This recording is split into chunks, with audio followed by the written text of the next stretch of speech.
Hey everyone, welcome back to Installation 00. This is Lore and Theory, and today we discuss the weapons of Halo, and in particular, the human weapons.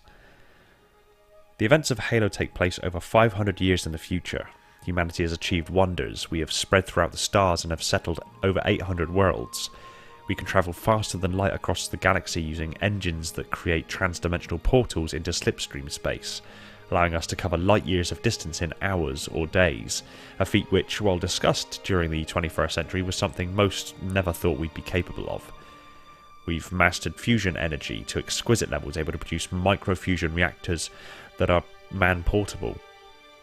We've mastered genetic engineering, cryonics, space elevators, made most of humanity's most fatal diseases extinct, can create powered exoskeleton suits of unparalleled strength, resilience and lethality, and we're capable of terraforming entire planets. And yet even with all of these achievements, we still use normal ballistic weapons. What happened to laser guns, or particle accelerator weapons, or plasma weapons?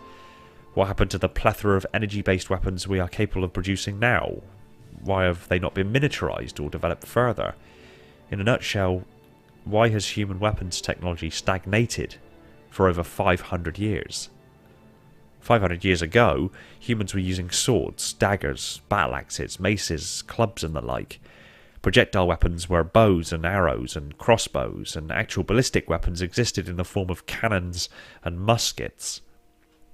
500 years later, we have extremely accurate long-range weapons that can fire hundreds or even thousands of rounds per minute, and we've made good progress on railguns and laser guns and some plasma guns too.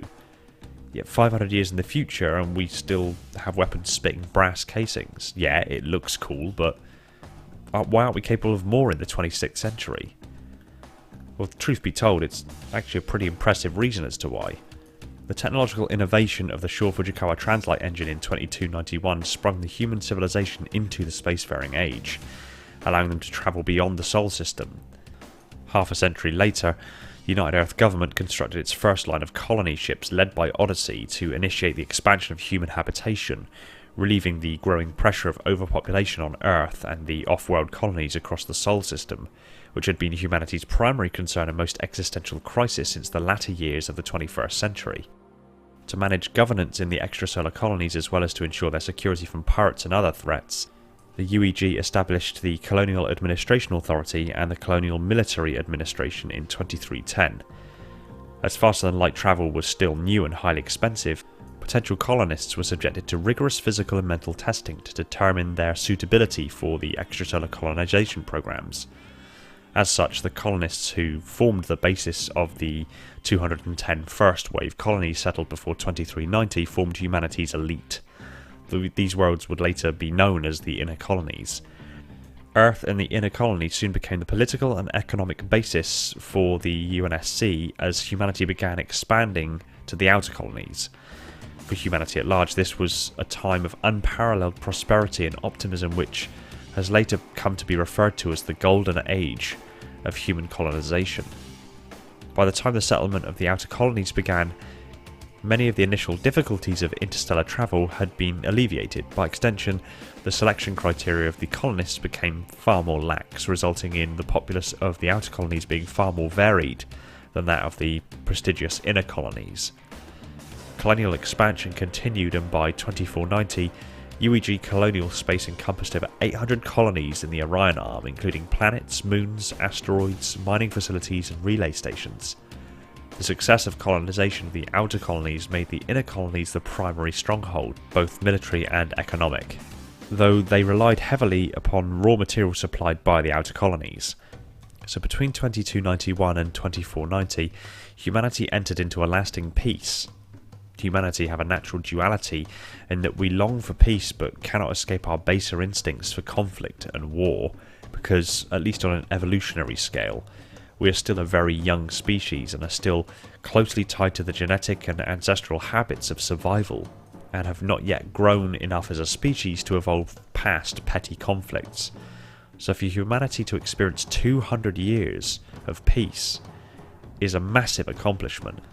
The inner colonies' reliance on the outer colonies prompted the United Earth government to maintain its hold over the outer colonies, but It inevitably began to lose its ability to do so as the outer colonies eventually surrounded the core worlds and far surpassed them in number.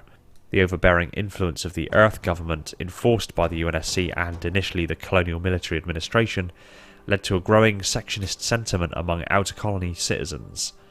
The more radical elements of this movement took up arms against the UNSC, sparking a series of bushfire wars, collectively known as the Insurrection, in the late 2490s, which lasted up until humanity's first contact with the Covenant.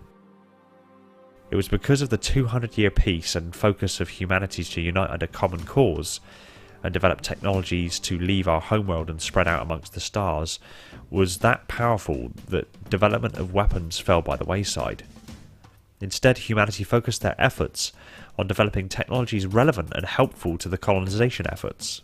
Space elevators, fusion energy, the Shor Fujikawa Translight engine, colony ships, and hundreds of other specialist and niche markets became primary driving forces of human colonization efforts and fueled human prosperity and economy to such a degree that arms markets, fossil fuel industries, and other various stagnating economies that have consistently held humanity back became practically redundant and unleashed human potential in a way that we've never been able to achieve before.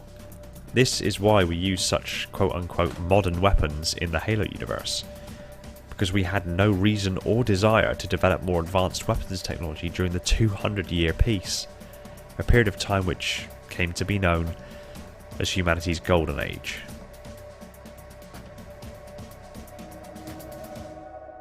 Thanks for watching. Stick your comments down below, I look forward to what you have to say.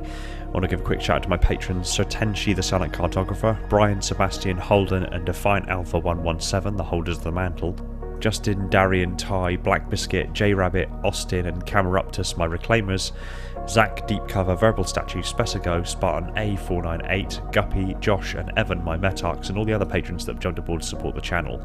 You guys are awesome and all of this wouldn't be possible without you. If you like Halo lore discussed to insane levels of detail, hit that subscribe button and the little bell icon so you're told the second a new video hits the shelves. Be sure to support us on all social media channels, including Discord, and if you really love the channel, consider heading over to Patreon and supporting the channel over there. It would mean the world to me and would free up more of my time to put into this content and other Halo related goodness. Take it easy everyone. Find peace in the domain.